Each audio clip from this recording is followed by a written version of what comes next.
pemerintah telah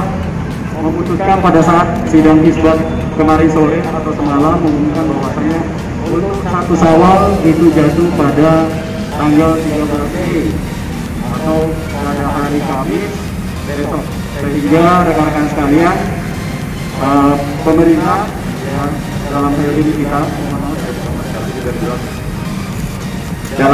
pemerintah dan kita otomatis akan melaksanakan pengamanan malam takbiran dan sholat id, di mana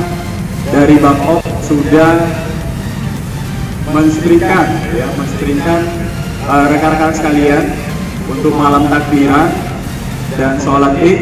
yang dimulai pada sore sampai dengan malam sampai dengan besok.